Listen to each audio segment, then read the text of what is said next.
आज की इस क्लास के अंदर हम यूनिट नंबर 6 जिसका नेम है इलेक्ट्रिक करंट, इसके बारे में अपन स्टडी करेंगे।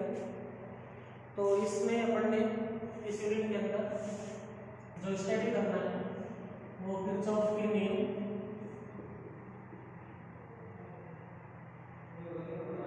व्हीटस्टोन से, मीटर से, विभवमापी और विभवमापी के रूप में ये स्टडी करते हैं।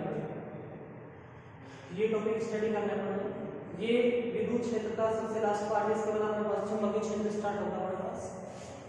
तो किरचॉफ के हमारे पास दो नियम होते हैं, एक होता है किरचॉफ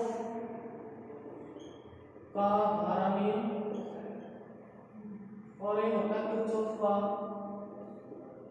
वोल्ट का नियम। ये दो नियम होते हैं हमारे पास, किरचॉफ का धारा नियम, किरचॉफ का वोल्ट का नियम, दो नियम होते हैं हमारे पास। तो इनकी स्टडी करनी है पड़ेगी। तो सबसे पहले क्वेश्चन ये आता है कि यहाँ पे धारा नियम, वोल्ट का नियम, ये हम ओम के नियम की सहायता से कैलकुलेट करते हैं अकॉर्डिंग टू ओम्स लॉ। तो फिर इनकी जरूरत क्यों अपने किरचॉफ के नियम की, इसके रिगार्डिंग ओम के नियम से। तो इसका जो रीजन है वो रीजन ये होता है कि जहाँ पर हमारे पास जटिल परिपथ होते हैं, कॉम्प्लिकेटेड सर्किट होते हैं, जहाँ पर वहाँ पर हम ओम्स लॉ के अकॉर्डिंग वोल्टेज और करंट की वैल्यू कैलकुलेट नहीं कर सकते। फिर हमें वहाँ पर किरचॉफ के नियम की हेल्प लेनी पड़ेगी अपने को। अब जैसे जटिल परिपथ इस प्रकार बन जाएगा, ऐसे ये जटिल परिपथ बन जाए अपने पास, ये जटिल परिपथ ऐसे। तो हम यहाँ तो ओम्स लॉ यूज नहीं कर सकते, फिर अपने को किरचॉफ लॉ का यूज करना पड़ेगा अपने को। तो इनको हम जटिल परिपथ बोलते हैं, जहाँ पर तीन या तीन से अधिक रेजिस्टेंस आकर मिले तो वो आपका जो है कॉम्प्लिकेटेड सर्किट होता है। जैसे ये है आपके पास,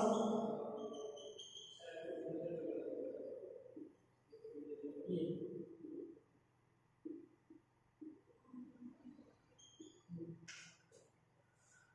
तो जहाँ पर तीन या तीन से अधिक शाखाएं आकर मिलती हैं उस बिंदु को संधि बिंदु बोलते हैं। ये संधि बिंदु होता है, ये वाला जो पॉइंट है। और जो ये अपने पास पूरा सर्किट है, इस पूरे सर्किट को पास या लूप बोलते हैं, पास या लूप ये बोला जाता है। अब जैसे जो पास या जो लूप होता है वो दो टाइप्स का होता है, एक होता है बंद और एक होता है खुला, टू टाइप्स का होता है। अब ये बंद और खुला कैसे आएगा हमारे पास? जैसे ये एक सर्किट है हमारे पास, हम यहाँ से चले बी बिंदु तक आए, बी से चले सी तक आए, सी से चले डी तक आए। तो यहाँ से यहाँ गए, यहाँ से यहाँ गए, यहाँ से यहाँ गए। तो जहाँ से चले वहां पर वापस ना आए वो तो ओपन सर्किट है हमारे पास। और जैसे अपन यहाँ से चले ए पॉइंट से ए से बी के ऊपर आए पॉइंट, बी से सी के ऊपर आए पॉइंट, और सी से डी के ऊपर आए, डी से दोबारा डी के ऊपर आए। तो जहां से चले वहीं पर वापस लौट के आ जाए, तो वो होता है आपके पास क्लोज लूप, इसको बंद लूप बोलते हैं। तो ये अपने पास क्लोज लूप अपने पास। तो यहाँ से अपन अब स्टडी करते हैं। तो किरचॉफ लॉ को स्टडी करने का मेन रीजन ये होता है कि जहाँ पर जटिल परिपथ हो, जहाँ पर हम इलेक्ट्रॉन धारा का मापन हम के नियम की सहायता से नहीं कर सकते, वहाँ पर हम किरचॉफ के नियम का यूज करते हैं। किरचॉफ के दो नियम होते हैं, धारा का नियम और वोल्ट का नियम। किरचॉफ का धारा का नियम, किरचॉफ का वोल्ट का नियम, दो नियम होते हैं। तो सबसे पहले जो पाठ स्टार्ट होता है वो यहाँ से, किरचॉफ का नियम। तो दो नियम होते हैं, किरचॉफ करंट लॉ और किरचॉफ वोल्टेज लॉ। ये टू रूल्स होते हैं हमारे पास, Kirchhoff current law, Kirchhoff voltage law. ये होता है धारा का नियम, इसको बोलते हैं KCL, और ये होता है KVL, Kirchhoff voltage law, KCL और KVL। यहाँ से एक नंबर का क्वेश्चन आता है, दो नंबर का क्वेश्चन आता है। तो एक नंबर का क्वेश्चन तो आता है किरचॉफ का धारा नियम किस संरक्षण नियम पर आधारित है? तो ये तो आएगा आवेश संरक्षण नियम। एक नंबर का सवाल आता है, एक नंबर का सवाल आता है किरचॉफ का बढ़ता नियम, किरचॉफ का बढ़ता नियम किस संरक्षण नियम पर आधारित है? तो इसका आंसर आएगा ऊर्जा संरक्षण नियम। ये एक नंबर का सवाल आता है। फिर यहाँ से सवाल ये आता है कि जो किरचॉफ का बढ़ता नियम है कैसे परिपथ के लिए लागू होता है? तो क्लोज सर्किट, बंद परिपथ के लिए लागू होता है। बंद परिपथ के लिए ये हमेशा बंद परिपथ के लिए लागू होता, ओपन के लिए नहीं लगता। तो ये यहाँ से क्रॉस क्वेश्चन निकलता है। तो सबसे पहले आता है किरचॉफ का धारा का नियम, इसको अपन स्टडी करते हैं। तो इस धारा नियम, तो इस नियमानुसार किसी संधि बिंदु पर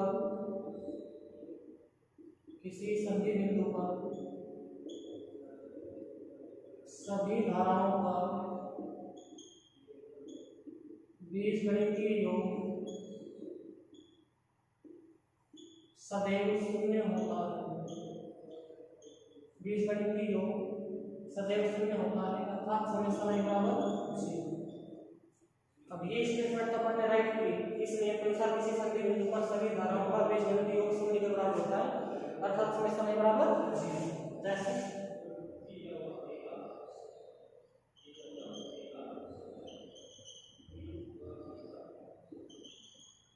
ये ओ बिंदु हमारे पास, ये I1, I2, I3, I4 और I4 और ओ बिंदु हमारे पास। तो अभी इस ओ बिंदु पर अपन ने टोटल करंट कैलकुलेट करनी है according to Kirchhoff current law के अकॉर्डिंग। तो ये नियम ये कहता है कि संधि की ओर आने वाली धारा बराबर लेते हैं पॉजिटिव, संधि से दूर जाने वाली धारा ये बराबर लेते हैं। तो अपन अपने नियम के अनुसार चलते हैं।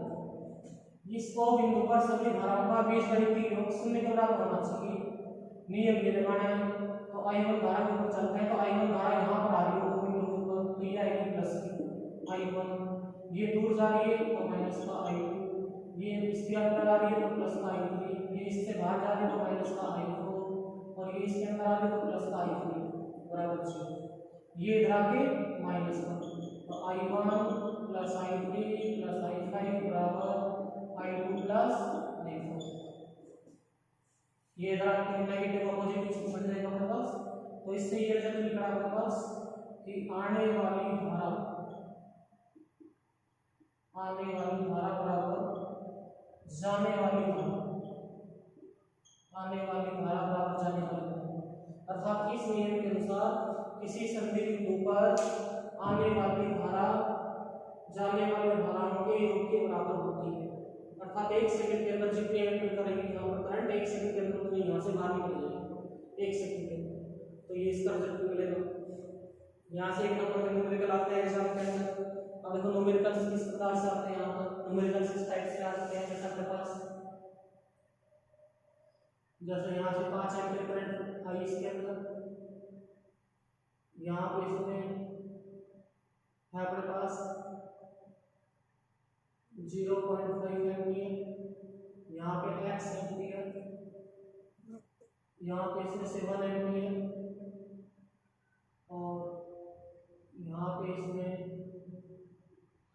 2 एम्पीयर, यहाँ पे 5 एम्पीयर। तो क्वेश्चन इस टाइप से आएगा कि दिए गए चित्र में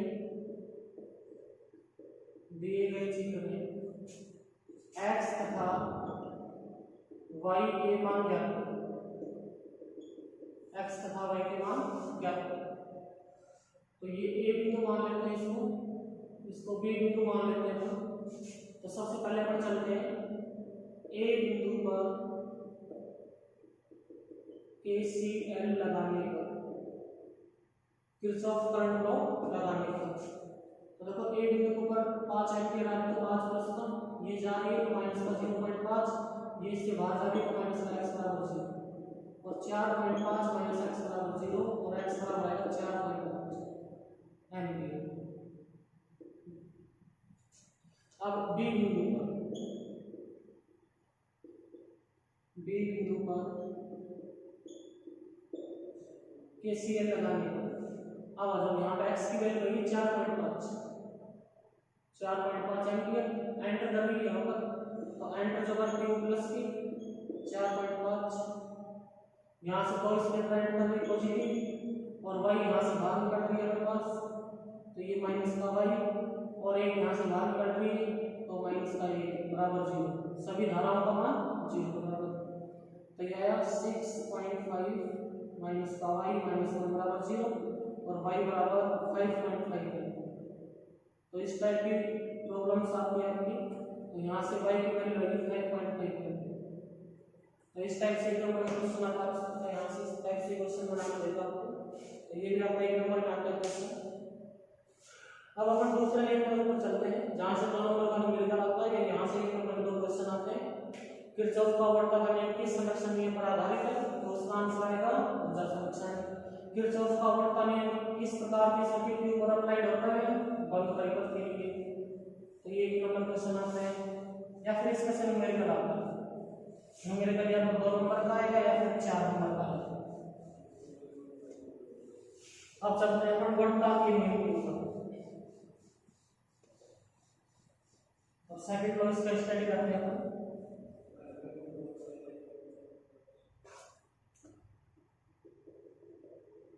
किरचॉफ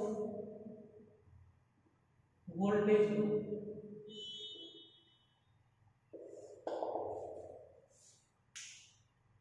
तो ये जो नियम है, इस नियम का स्टेटमेंट ये होता है कि इस नियम के अनुसार किसी संधि बिंदु पर सभी विभव तत्वों का बीजगणितीय योग 0 के बराबर होता है, अर्थात समेशन के बराबर होता है 0। ये इसकी स्टेटमेंट होती है। और इसको स्टडी करने के लिए हमारे पास 4 रूल्स होते हैं।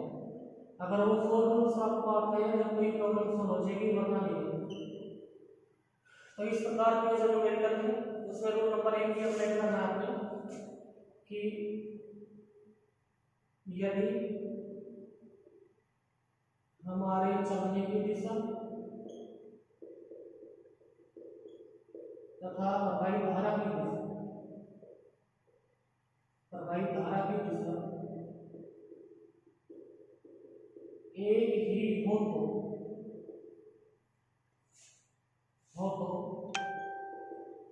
वोल्टा धनात्मक होगी, अर्थात V इक्वल टू पॉजिटिव। ऐसे ये सर्किट अपने पास, इसमें ये प्रवाहित धारा और ये हमारी चलने की दिशा, तो वोल्टेज यानी प्लस। ये रूल अपने पास। रूल नंबर 2, यदि सर्किट में प्रवाहित धारा की दिशा और हमारे चलने की दिशा विपरीत दिशा में है तो वोल्ट का वैल्यू नेगेटिव, ये नेगेटिव है। तो इस रेजिस्टेंस वाले केस में यदि प्रवाहित धारा की दिशा तो हमारे चलने की दिशा दोनों में एक तो वोल्टेज आएगी प्लस की, और यदि सर्किट में प्रवाहित धारा की दिशा और हमारे चलने की दिशा अपोजिट है तब आएगा वोल्ट का नेगेटिव। रूल नंबर 3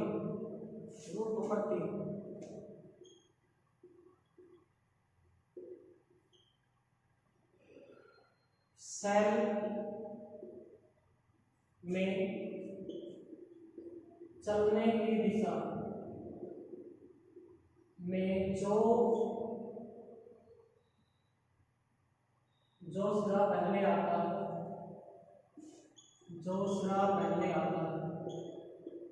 वही वोल्टता के आगे लगाते हैं। जैसे ये हमारे पास सेल है और हम इस प्रकार से चल रहे हैं, तो ये हमारे चलने की डायरेक्शन है। चलने की डायरेक्शन में सेल का पहले कौन सा वोल्ट एंड आ रहा है अपने पास पॉजिटिव, तो वोल्टेज रेट बढ़ेगी पॉजिटिव। और रूल नंबर 4,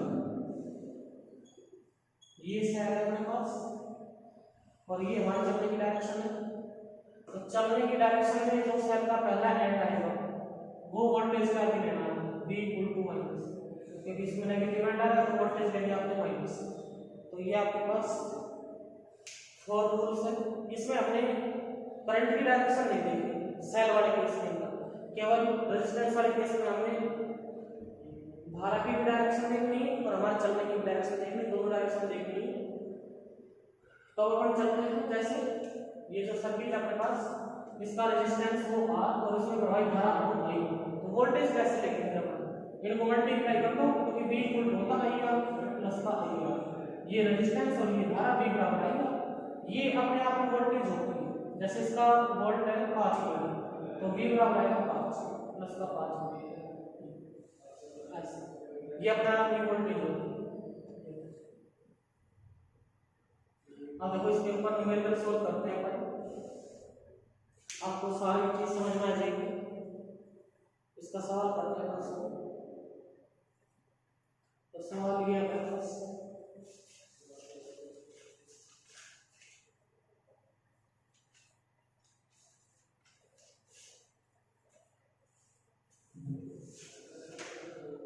सवाल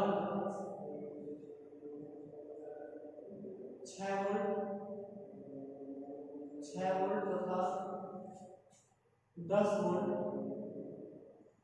के तीन सेल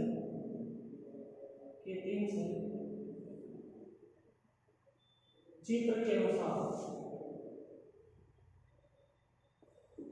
परस्पर जुड़ेंगे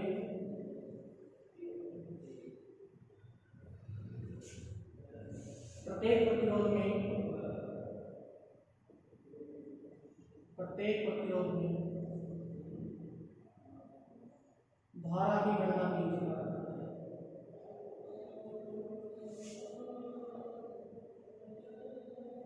तो ये न्यूमेरिकल है और ये डायग्राम दिया गया है।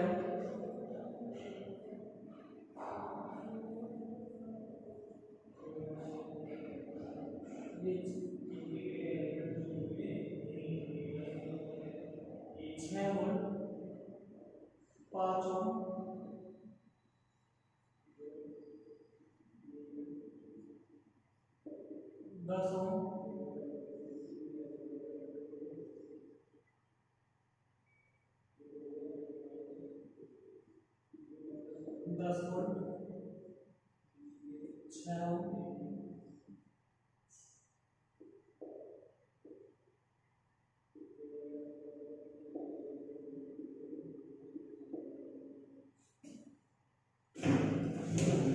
न्यूमेरिकल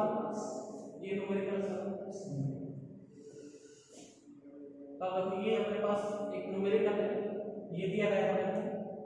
तो सबसे पहले ये सेल है, इस सेल के प्लस से धारा निकलेगी, माना हमेशा से मान लीजिए इसमें से I1 धारा फ्लो कर रही है, ये सेल है यहाँ से कौन सी धारा फ्लो करेगी I2 यहाँ पर, और ये सेल है इसमें कौन सी धारा फ्लो करेगी I3, और ये तीनों यहाँ पे आपको मिलेगी।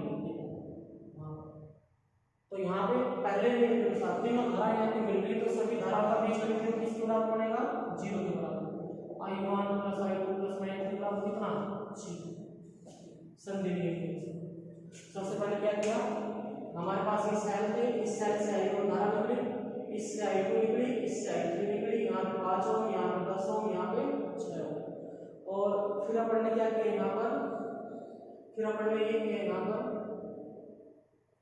कि इसी बिंदु पर तीनों धाराएं आके मिल रही, तो सभी धाराओं का बीज बिंदु किस बराबर बनेगा 0 के बराबर। अब आपके यहाँ से दो बंद लूप बन रहे हैं, ये दो बंद लूप बन रहे हैं आपके, यहाँ से एक तो ये बन रहा है और एक ये बन रहा है, ये दो बंद लूप लेने हैं और ये नहीं करना है 4। तो सबसे पहले बंद लूप लेते हैं, बंद loop A B C D E में KVL लगाने पर, इसमें KVL लगाते हैं, A B C D E में KVL लगाने पर, इसमें KVL लगाते हैं। तो सबसे पहले तो अपन ऐसे चल रहे हैं, A से B की तरफ ऐसे तो कर रहे हैं, अच्छा ऐसा है। तो यहाँ पे सेल है, सेल वाले केस में कौन देखना है, चलने की डायरेक्शन देखनी है। तो चलने की डायरेक्शन पहले कौन आ रहा है सेल का माइनस, तो माइनस का आएगा 6 वोल्ट है, तो 6 माइनस का 6। अब यहाँ पर आगे रेजिस्टेंस जुड़ा हुआ है, इसके सिर्फ ऊपर वोल्टेज कैलकुलेट करनी है, तो V बराबर IR होता है, तो धारा I1 और रेजिस्टेंस है 5, तो 5 I1, V बराबर IR, तो धारा I1 और अब धारा भी इसी दिशा में और हम चल भी इस डायरेक्शन में, तो दोनों की डायरेक्शन एक बनी। तो पहले वाला रूल लग जाएगा, वोल्टेज कैसे की प्लस की, तो ये आएगा प्लस में 5i1। अब यहाँ का जो स्विच जुड़ा हुआ है VCC की तरफ, अब यहाँ का जो CCD की तरफ, यहाँ पे हमारे पास 10 ओम है। अब इसमें हम चल ऐसे रहे, धारा ऐसे फ्लो कर रही है, तो वोल्टेज बनी अपने पास 10i2, V बराबर IR। तो यहाँ से 10i2 माइनस सेकंड रूल लग जाएगा अपने पास, तो माइनस का 10i2। अब यहाँ पे जो सेल है, तो हमारे चलने की डायरेक्शन सेल का पहले पॉजिटिव एंड आ रहा है, तो रूल नंबर लग जाएगा अपने पास 3। अगर चलने की डायरेक्शन सेल का पॉजिटिव वाला, तो वोल्टेज का पॉजिटिव में करना पड़ेगा, तो यहाँ पे आएगा प्लस का 6, ये 6 वोल्ट का है यहाँ 6, तो प्लस का 6। फिर यहाँ पे कुछ नहीं जुड़ा और टोटल डायरेक्शन किस बराबर 0, तो ये कट जाएगा हमारे पास, तो ये आएगा 5i1 बराबर 10i2, 5 से डिवाइड कर दो तो i1 बराबर आएगा 2i2, ये हो गया। अब चलो अब बंद लूप। अब पहले लूप में आप जैसे चले थे वैसे, पहले लूप में आप क्लॉकवाइज चले, तो दूसरे लूप में भी आपको क्लॉकवाइज चलना पड़ेगा। ये नहीं पहले में क्लॉकवाइज दूसरे में एंटीक्लॉकवाइज, पहले में एंटीक्लॉकवाइज दूसरे में एंटीक्लॉकवाइज, पहले में क्लॉकवाइज दूसरे में क्लॉकवाइज, एक डायरेक्शन लेंगे दोनों, वो आपके ऊपर डिपेंड कैसे करेंगे। अब हम यहाँ पे ऐसे ही चलेंगे अपन डी से सी की तरफ, ये तो पहले सेल आ रहा है, सेल का माइनस आ रहा है, तो माइनस का 6। बंद लूप कौन सा लिया, D C E F D में केवीएल लगाने का, तो यहाँ पे पहले आ रहा है 6, तो 6 का माइनस का 7 का माइनस आ रहा है। यहाँ पे आते हैं अपन, तो 10i2 वोल्टेज निकालनी है, V बराबर आएगा, तो ये 10i2 प्लस का, क्योंकि इसमें हम चल भी ऐसे रहे और धारा भी इस डायरेक्शन में, तो प्लस का 10i2। अब यहाँ पे आ जाते हैं, कुछ नहीं जुड़ा हुआ, अब यहाँ पे आते हैं तो 6i3। अब इसमें हम चल ऐसे रहे, धारा ऐसे बह रही है, तो अपोजिट डायरेक्शन के लिए वोल्टेज माइनस, माइनस का 6i3 और यहाँ से प्लस का 10, क्योंकि चलने की डायरेक्शन में सेल का पहले कौन आ रहा है प्लस, तो ये प्लस का 10 और ये बराबर 0।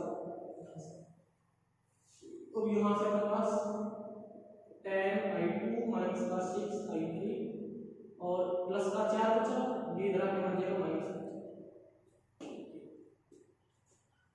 अब देखो यहाँ से i1, चूंकि i1 plus i2 plus i3 बराबर 0, सभी की वैल्यू 0 के बराबर है। अब यहाँ से आप इस इक्वेशन को, ये आपके पास इक्वेशन है, इसको आप मान लो 1 और इसको मान लो 2। अब यहाँ से आप i3 की वैल्यू निकाल लो, तो चूंकि i1 प्लस i2 प्लस में i3 बराबर 0, तो i3 बराबर आया माइनस का i1 प्लस i2। तो i3 का मान कहाँ रखें, i3 का मान समीकरण 2 में रख देंगे, इसमें रख देते हैं अपन, तो ये आएगा हमारे पास 10i2 माइनस का 6, तो माइनस माइनस प्लस हो जाएगा, प्लस का i1 प्लस i2 बराबर 0, माइनस का 4, माइनस 4, यहाँ से 10i2 प्लस में 6i1 प्लस में 6i2 बराबर माइनस 4, और ये आया 6i1 प्लस में 16i2 बराबर माइनस 4। अब यहाँ से i1 की वैल्यू फिर पुट कर दो यहाँ से, क्योंकि i1 बराबर 2i2, तो यहाँ से 6 दूनी 12i2 यहाँ पर रखते हैं i1 की वैल्यू, और प्लस में 16i2 बराबर माइनस का 4, और यहाँ से 28i2 बराबर माइनस का 4, और i2 बराबर आएगा माइनस का 4 बटा में 28, ये कट जाएगा माइनस का 1/7, और i2 इक्वल टू आएगा माइनस का 0.14, ये यहाँ से 1442 एम्पियर, ये i2 की वैल्यू चाहिए। अब क्या करना है, i2 की वैल्यू ध्यान रखना, i2 का मान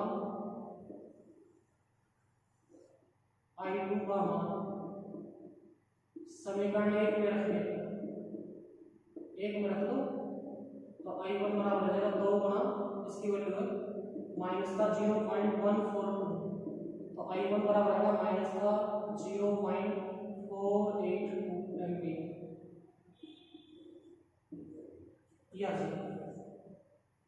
ये I1 की वैल्यू जी I1 अगर I2 अगर I3 फाइंड आउट करना है तो इस वाले इक्वेशन का यूज कर लेते हैं, क्योंकि I1 प्लस I2 प्लस में I3 बराबर 0, दोनों की वैल्यू पुट कर दो I3 प्लस I2 यहाँ से, तो ये माइनस का 0.284 माइनस 0.142 बराबर प्लस में I3 बराबर 0, तो ये आएगा 6 और ये 3 और 6 यह आ जाएगा पास, और प्लस में I3 बराबर 0 और I3 इक्वल टू आएगा 0.426 है, कितने एम्पीयर। तो ये वैल्यू मल्टीप्लाई करनी ये फाइंड आउट हो जाएगी अपने पास। तो इस प्रकार से हमने ये लगाना है। तो आज की क्लास के अंदर बस अपन इतना ही स्टडी करेंगे, कल की क्लास के अंदर इसके ऊपर कई न्यूमेरिकल और करेंगे केवीएल रूल के ऊपर। ये न्यूमेरिकल होगा आपका, ये आपने स्टडी करना है, तो अपन कल इसके ऊपर 2-3 न्यूमेरिकल और करेंगे इसी टाइप के, तो ये प्रॉब्लम सॉल्व हो जाएगी आपकी। ये इंपॉर्टेंट टॉपिक है हमारे पास, तो ये सॉल्व करना है आपको इतना ही बस। इसके बाद अगली क्लास में कल इसके न्यूमेरिकल पढ़ेंगे। आज की क्लास में इतना ही स्टडी करेंगे।